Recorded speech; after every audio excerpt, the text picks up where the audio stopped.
So we already did a video talking about this Jimmy Butler trade from the perspective of the T-Wolves. Now we can talk about it from the perspective of the Chicago Bulls. Now for the T-Wolves, I was optimistic but a little cautious about his fit. For Chicago, oh boy, I do not think the Bulls did very well with this move whatsoever. Because I just don't love the talent that they got back for this thing. They also gave up a draft pick, which I think is ridiculous. But let's talk about this. First, they got Zach LaVine. Zach LaVine's cool.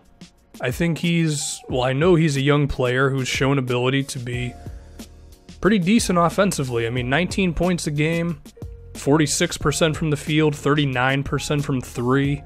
Really improving as a creator. 3 assists a game isn't the best, but it's, I guess it could be a sign that he could elevate himself to being at least an okay playmaker. I like LaVine.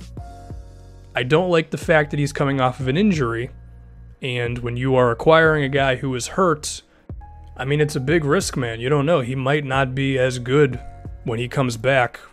He probably will be, because I just don't picture one lower body injury just completely killing a guy.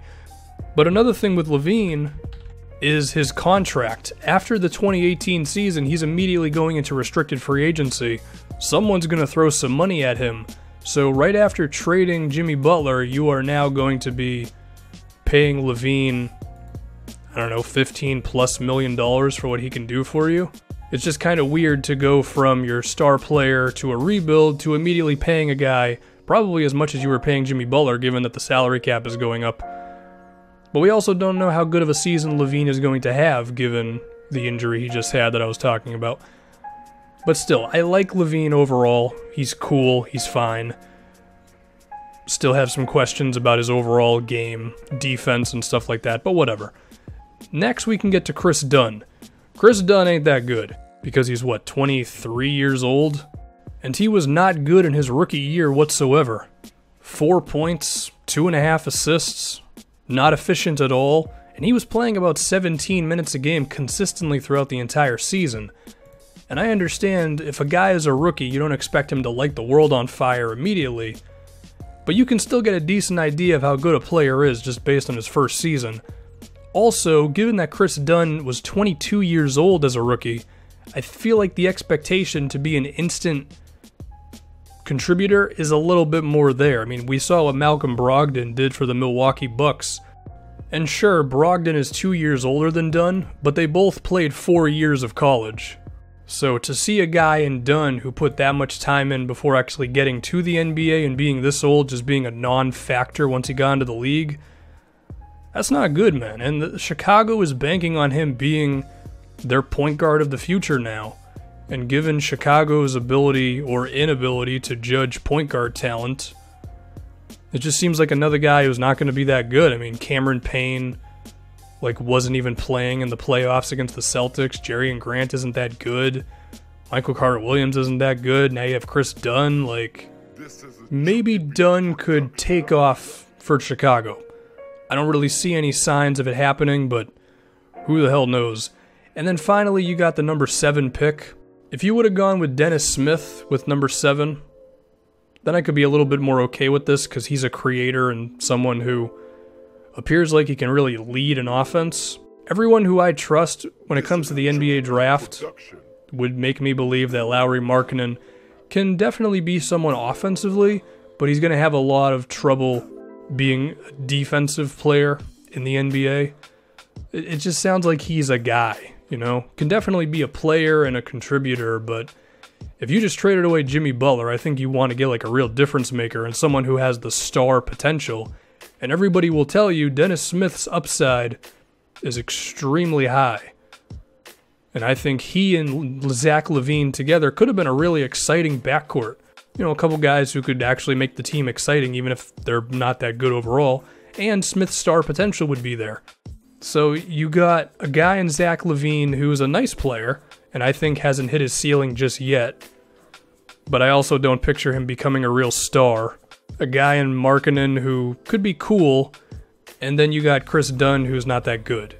You also just gave away your 16th pick for reasons that I don't really understand. And also with LaVine, once again, he's about to get paid. So I think this was the Bulls' attempt at really going for a rebuild here, and I don't think they did it very well. If Chris Dunn just surprises the hell out of me and becomes a solid starting point guard within a year or two, then I guess it works out. Even then, I don't give him any chance to becoming like a very good starter in the NBA.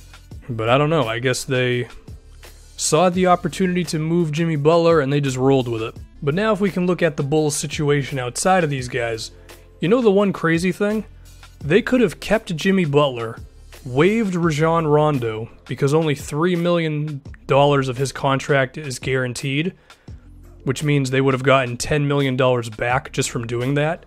And even with Dwayne Wade opting into his contract, they would have had a lot of money in free agency to do stuff. They could have gotten into the point guard competition. I mean, hell, even Jeff Teague at that point could have been good for them. Just to have like an actual competent point guard who can like space the floor and do some stuff for you. Or you could have gone for Drew Holiday or George Hill or whatever, and then you could have been right back into like the mid-tier playoff race in the Eastern Conference. And then at that point, who knows, maybe Jimmy Butler says, you know what, it ain't so bad here. Maybe I would just like to stay when my contract is up. But I can also see the rationale in not wanting to risk it or believing that you're just not really in any point guard market when it comes to the free agency. So they went with the, is it the proactive route? I don't know. You could say proactive. You could say they were a little scared. Whatever it may be. You could also make the argument that they could have went with that sort of an idea going into this offseason. Then if it didn't work, they could have just traded Jimmy Butler during the year, because at that point he would have still had 2 years left on his deal pretty much, and I think you would have had enough time to where the team taking him on would have been comfortable with like saying, okay, we have some time to convince him to stay. But whatever, this is the route that Chicago went, and now they just have to embrace youth stuff. So, first round picks, perhaps you take on a bad contract to get a first round pick, especially because Dwayne Wade's money is about to be off the books. Just gotta go that route now, man.